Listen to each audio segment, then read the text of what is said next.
Welcome to today's episode. My name is Rodrigo Cruz. I serve as assistant to the bishop and your host. And I am joined by our fearless leader, Bishop Dease, our resident bishop for the Georgia Episcopal area of the United Methodist Church, and your co-host to this podcast. Our guest this week is the Reverend Jonathan Smith, who is serving Pittman Park United Methodist Church in the South Georgia Annual Conference. Welcome, and thank you both in advance for what is going to be a great conversation. Bishop, let's dive into it. Thank you, Rodrigo. How you doing, Reverend Jonathan Smith? I'm doing very well, thank you. Statesboro, yeah. Well, you got to tell me a little bit about Statesboro. Statesboro's a college town. Statesboro is a college town home to the greatest university in America, Georgia Southern University, home of the Eagles. Go Eagles. Go Eagles, that's right, go Eagles. Just finished a game against Boise State. Oh. They have a Heisman Trophy candidate and a running back, and it's going to be, he's impressive. Anyways, we love football in Statesboro. I have been there since 2010 when I came after serving for 3 years in the Columbus area, but went to college at Georgia Southern as well. So like most Georgia Southern students, did my 5 years to get my degree before heading off to Emory for Candler School of Theology. Okay. And then 3 years in Columbus and then back to Statesboro ever since. Okay. Yeah. So tell us about ministry when your neighbors are students. Oh, it's fun. It's a lot of fun, actually. For 7 years, I served as the Wesley Foundation director at Georgia Southern, and so I got to be up close and personal with students. And the beautiful thing about campus ministry is that you're interacting with young people at one of the most critical junctures in their life. You know, between 18 and 24, we all make decisions that inform who we are, who we're becoming, and who we'll be for the next 40, 50, 60 years of our lives. And so being able to present Christ, to invite people into intentional community during those 6 years of life is huge. You know, it's kingdom work, and it's energetic and it's chaotic, and it's beautiful and tragic at times, but it is truly a pleasure to be in ministry with college students and young adults during those years of their life. And when I was in campus ministry, I would preach usually 2 to 3 times a month out in other local churches. And every Sunday I'd ask the congregation, if you're under 60, raise your hand. If you're under 40, raise your hand. If you're under 30, raise your hand. All right, my 18 to 24-year-olds raise your hand. In every congregation, there's like 1 or 2 hands that go up because that demographic is on the college campus. And so one of the things I like to say is that, if you want to transform the world, if you really want to lean into the gospel of Jesus Christ and our mission to make disciples and transform the world, start on the college campus. The Wesleyan movement begins on a college campus with young adults making decisions about who God is calling them to be and how they're to live out their faith in the world. So I'm pumped about campus ministry. This is one of the things I'm passionate about. Awesome. So tell us a little bit about the chaotic part of that ministry. Oh, well, 18-year-olds are not adults. They have all the rights and privileges of adults. But science tells us executive function is not complete. Brain development is not complete till about 26. So that's for men, though. Well, I mean, I'm just saying that's science has said that's men.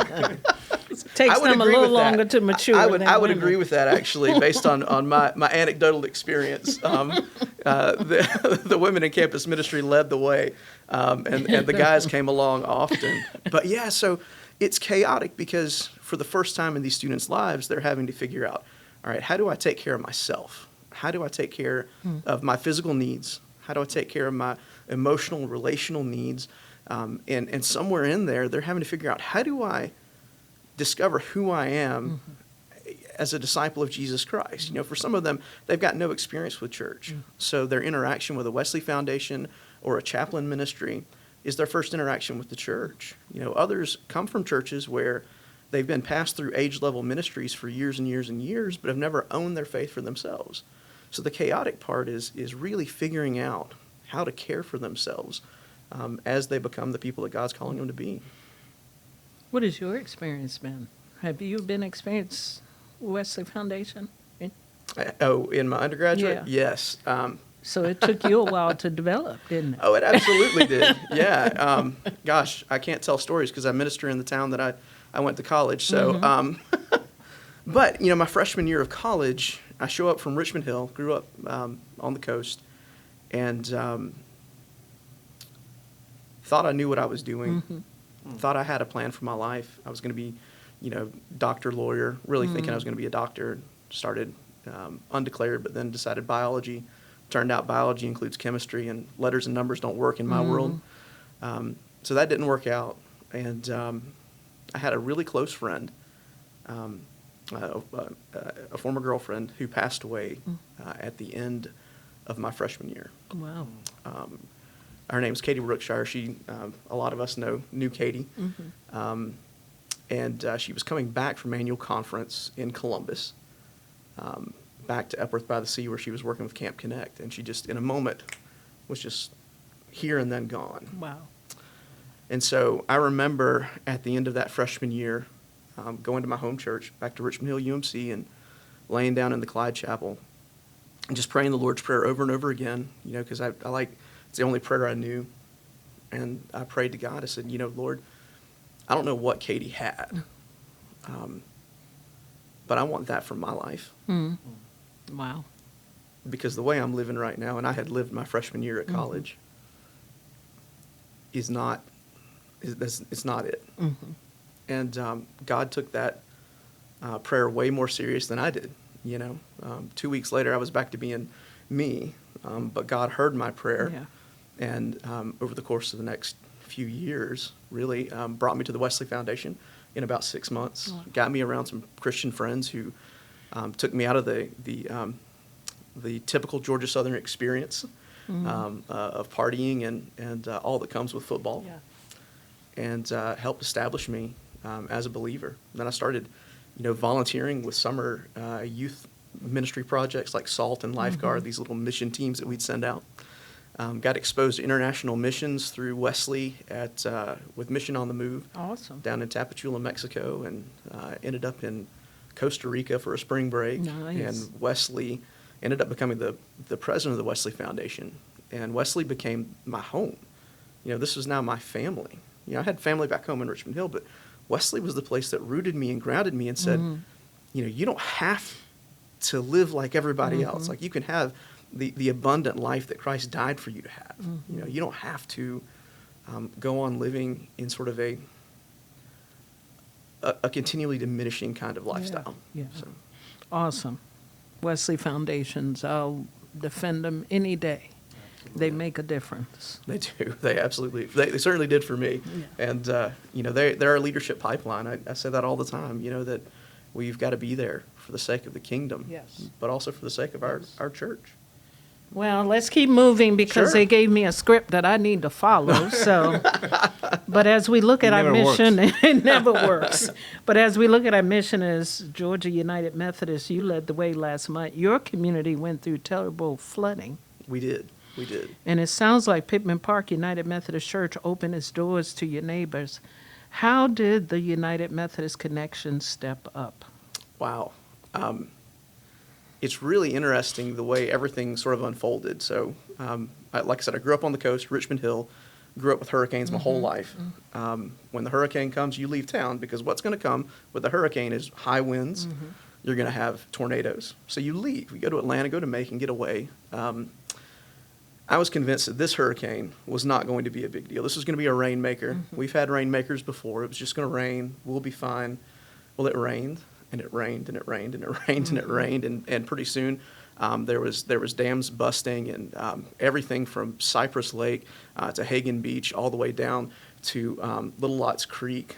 All of these dams, Aiken Ponds Dam, they were all failing, and our community, especially the low-lying and lower-income areas, were just inundated with water. Oh, wow. And our church had opened up the previous winter as a warming shelter. It's the first time we'd really opened up our fellowship hall in that way. And it was a good experience. We partnered with VOAD, Volunteers Organized to Assist in Disaster, to set up beds. And so we had experience with the cots. So we got the call from our local coordinator, and he said, hey, we need a shelter for these people who are being displaced, literally being rescued from the water by our sheriff's department. Can they come to Pittman Park? I was like, Wow. give me 15 minutes. Yeah. You know? And so Wow. my wife and I and our kids, we hop out of bed, and this Yeah. is 2 a.m. We race up to the church, and we're throwing out cots, getting it all set up. And families started arriving about 3 a.m. Wow. And all total, about 70 people came to Pittman Park that night. About 27 ended up spending multiple nights with us, and we got everybody housed by Friday, back into stable housing for them. Awesome. And we partnered with Red Cross. We partnered with Feed the Borough, with 7 Mile Farm, with a whole host of local organizations who were all just trying to do the next right thing. Yes. Yeah. You know, Yes. I grew up in a family of, well, my mother's a nursing administrator. Mm-hmm. And so when you're in a crisis in the hospital, you're not trying to do all the right things. You're trying to do the next right Mm-hmm. thing. And that's what I was trying to say is, all right, how can we do the next right thing for our neighbors? Mm-hmm. How can we do the next right thing for our community? How can we position the church not as the centerpiece or the star of this thing that was unfolding in our Yes. community, but how can we be a hub and a distribution point for good news and for resources and help that people actually need? And you did that. Yeah, we tried. And how did that make you feel, Rev? I was proud for my church. Amen. I'm proud for my Yes. church. You know, one of the things that I really do believe is that it's your staff and your congregation that gets the applause, and they deserve it because Yes. they stepped up in huge ways to volunteer their time, their energy, you know, to show up to just sit and talk with people, to make a difference in their lives in the midst of this tragedy. Yeah. And so I was proud to be, you know, beside them as they were ministering to our community. And I was glad that your church was able to do that. Amen. That's what we're supposed to be about. Oh, absolutely. You know, we're appointed to a place. Yes. You know, we're not Yes. appointed to a church. Right. We're appointed to a place. Yes. And so as our community rises and falls, so do we. Yes. And so we've got to be about the good of our community. Amen. Amen. And that's really where the hope for the gospel is, in Yeah. the local church. Yes, yes. And so much equipping. That's one of the things I really liked about, that sounds really strange to say, I liked about this tragedy, this disaster, is that we had an opportunity to really equip people in the middle of all of this to do good.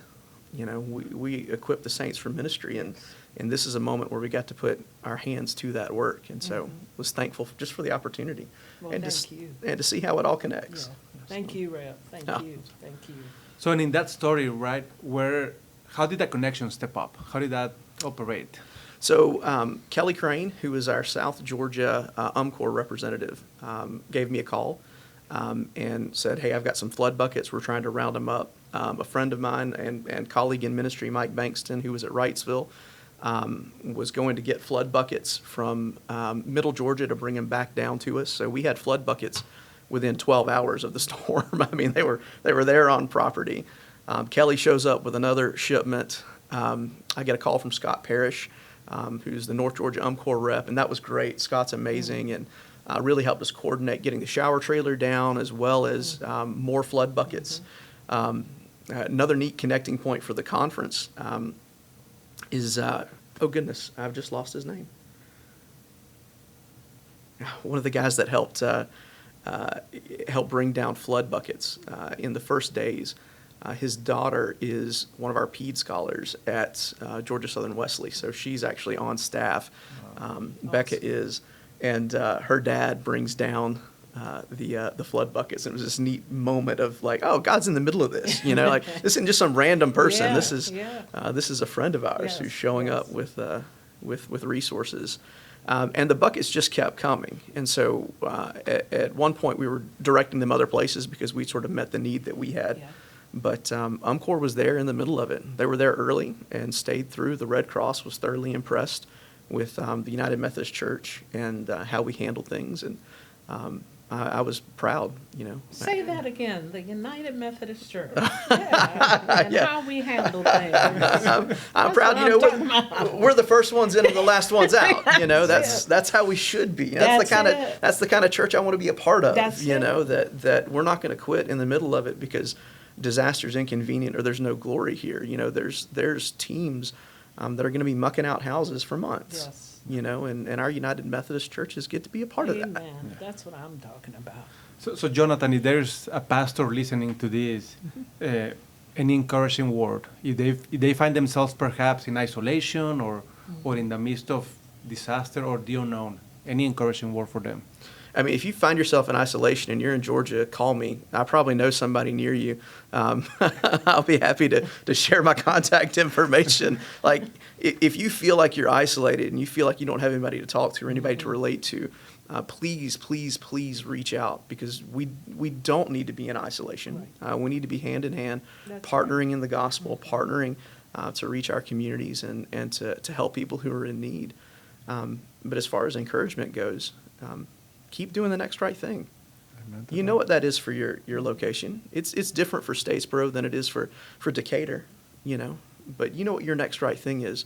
So trust the Lord, take that next step, and keep living into the person and the church and the ministry and the people that God's calling you to be. Man, thank you. Amen. The next right thing. So, Jonathan, for the past 15 minutes, Bishop been drilling you with questions. Now let's flip the roles. So Okay. you get to ask the bishop Sure. whatever it is that you want. Yeah. Now, because of time, you only have one question. I only have one question. Do I get some setup, though? Sure. Oh, Okay, you a can little bit ask set up, whatever a you little want set to ask. Okay, so I know where Orangeburg, South Carolina is, right? If you get on Highway 301 in Statesboro, Yes, go yes. 98 miles. It'll carry you to the doorstep of Claflin University, Yes. Claflin College. That's right, university now. Excuse me, Claflin University. Orangeburg's also home to South Carolina State. Yes. Georgia Southern, by the way, plays them in 2 weeks. That's a whole other thing. But so Claflin is there. Tell me about your college experience and how your experience at Claflin helped impact your faith and who you are becoming. Oh, it certainly did. Even though it's a college town, it still is a very religious town, too, with a host of churches, a host of United Methodist churches. I had the pleasure of working and serving at Trinity United Methodist Church while I was matriculating at Claflin. And right next door to Trinity is their Wesley Foundation, Orangeburg Wesley Foundation. So I was very involved in that, especially when they had ice cream socials. Those were big in the Orangeburg community. And I got to teach Bible study while I was matriculating at Claflin, and I got to do that at the Wesley Foundation for college students. So I was very involved in the Wesley Foundation in Orangeburg at that time, and I would trade nothing for that experience. It was actually an opportunity, that the director gave me just to hone in on skill sets, public speaking and all of Yes. those things that were just, Wesley Foundation taught us how to be in community with each other. It was really fun, you Yes. know. And we got to party too. Right. As well. And got to play secular music as well. It wasn't the church, it was the Wesley Foundation, which is different Right. because you get to be who you are at the Wesley Foundation. And usually everybody celebrates authenticity, Yes. especially your fellow classmates. And so I appreciated that about the Wesley Foundation. Yeah. Yeah. And it's still going It strong. is. Yeah. Yeah. I follow them on Facebook Yes. the last few years. Yes. Awesome. Awesome. Well, thank you both for this powerful conversation. To the listeners, if you want to keep learning from Jonathan and how to do the next right thing for your community, you can find his contact information in the show notes. So please reach out to him. Now, because one of the greatest blessings of this One Georgia Episcopal area is the opportunity to strengthen our witness and strengthen our connection, I want to invite all of you, the listeners, to join us this week in prayer for our Wesley Foundations, for those students across the state and beyond that are in the midst of chaos, but also in the midst of learning more about God, that God will cover them. One more time, thank you for joining us. Thank you, Jonathan. We appreciate you. Thank you. Glad And to your be here. ministry. Thank you. Thank you. This has been the One Georgia podcast, produced by the North and the South Georgia Communication Department and recorded by our stellar audio and video professional, Robbie Pancake.